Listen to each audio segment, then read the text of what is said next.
Hey guys, welcome to Topical. Nate here. Today we're doing over or under for 2000's movies, where Strange Wang off camera is going to give me the name of a 2000's movie. I'm going to tell you if I think it's overrated or underrated, and sometimes I might tell you why.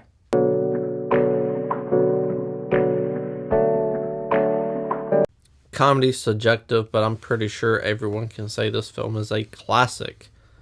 We're talking about The Hot Chick. I have to say the Hot Chick is overrated, actually. I think now pretty much everyone knows this movie is really, really bad, but I have one friend who, It's not me. is just the kind of guy that just will never...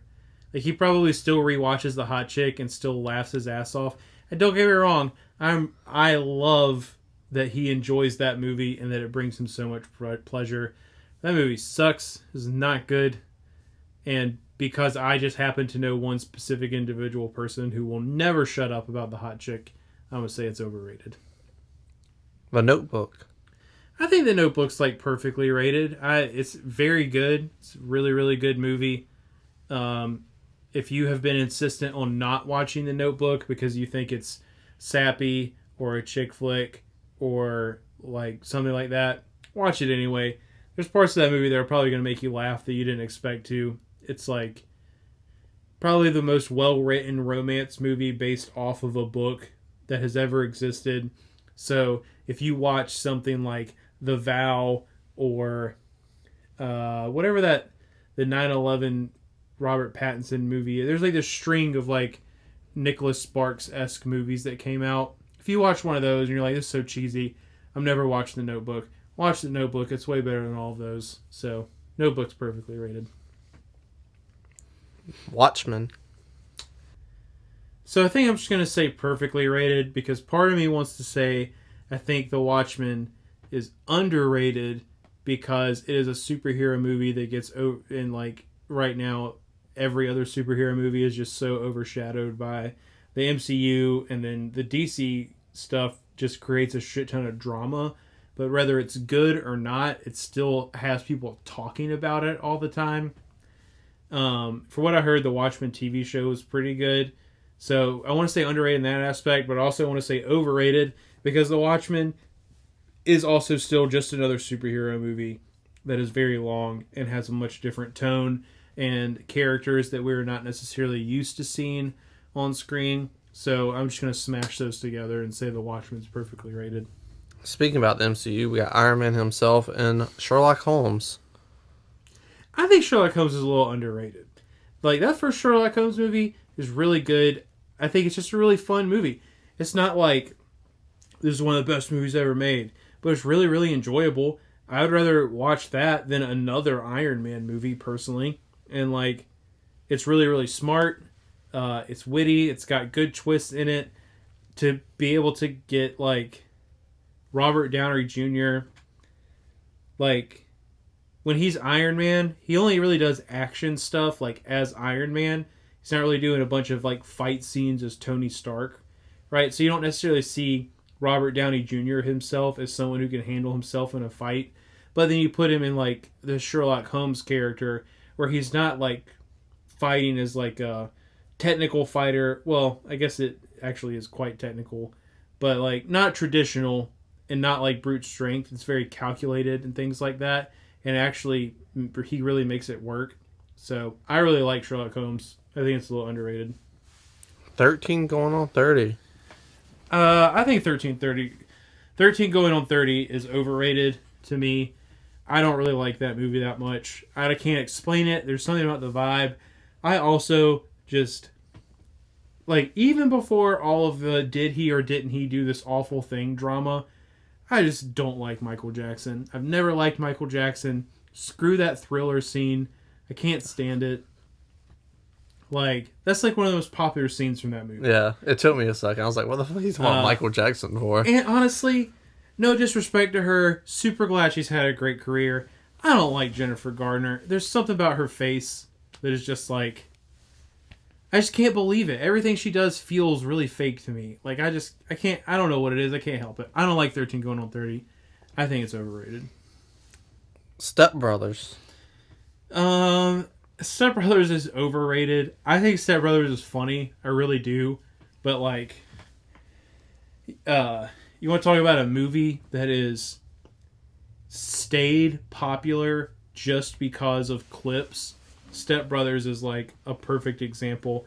It's like, to me, almost in the vein of a Napoleon Dynamite, where the movie really isn't that good, but like there's just these quotes, these specific scenes that are either so shocking or so jarringly funny that you just keep talking about them after the movie, but nobody ever really talks about the movie as a whole.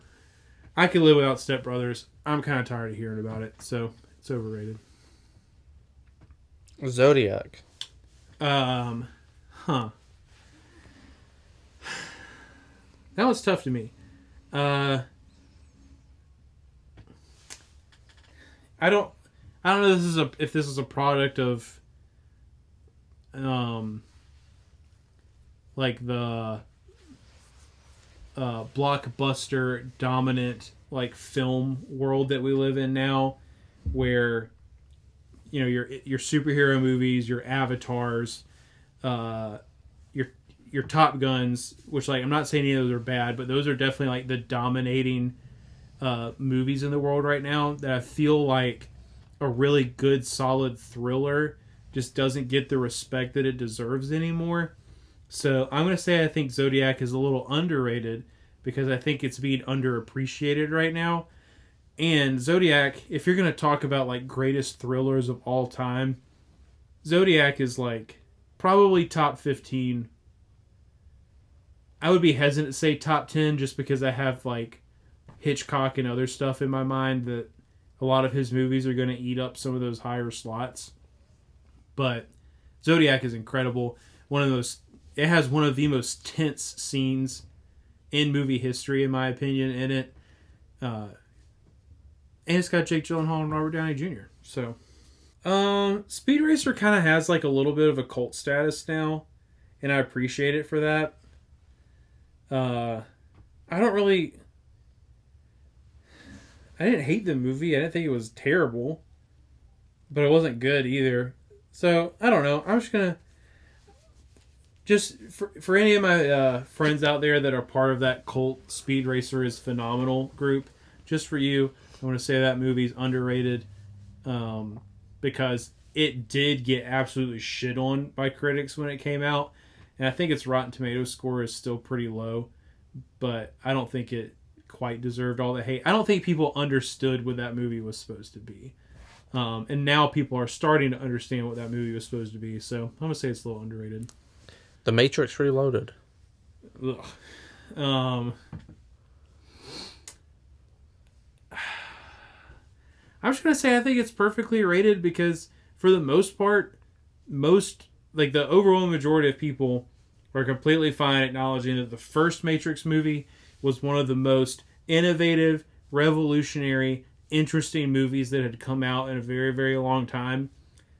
And then they just like fucking went to hell in a handbasket. Yeah, it's not a good movie. That's okay.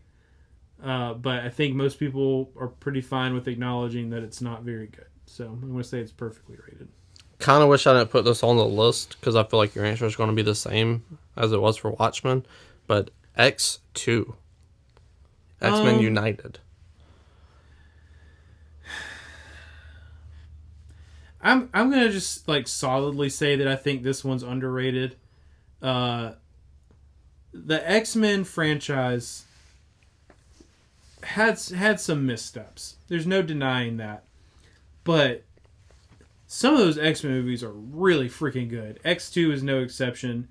Like, this movie is very good. And I don't know if it's just because they weren't quite there yet with like CGI and stuff, but it has some more practical aspects. I don't know why it feels smaller than like a typical MCU movie would, and that to me gives it a lot of charm. I really like X2. I think it's a great movie. I would rather rewatch X2 than a lot of the other MCU movies, and thankfully I have that freedom to do so. But I think it is incredibly overshadowed right now because we know that the X-Men are coming to the MCU. And when you're going to talk about X-Men in movies, I see a lot more conversation about who should or shouldn't have played Reed Richards, which is like, whatever. And like all this other stuff. Is Hugh Jackman going to come back? I hope not. Like, I don't know, man. Just give me X2. Go watch that instead. Last stop on our trip from the 2000s, Life of Pi. I think Life of Pi is like kind of overrated. It just wasn't for me. I thought it was kind of boring. I'd rather watch Castaway. I don't really fuck with CGI animals. And this movie has you spending a lot of time with a CGI animal. And I didn't really like it when it came out. I felt like it got a little too hyped. And I will probably never watch that movie again. I also don't really hear people talk about that movie much anymore. I'll see like a screenshot from it every once in a while. But I don't really fuck with that movie. So, overrated. But let me know what you think down in the comment section below. What did I get right? What did I get wrong? What do you think the most overrated or underrated movie from the 2000s is? Scroll back up, hit the like button, and subscribe. It's not a game, it's a rich thing.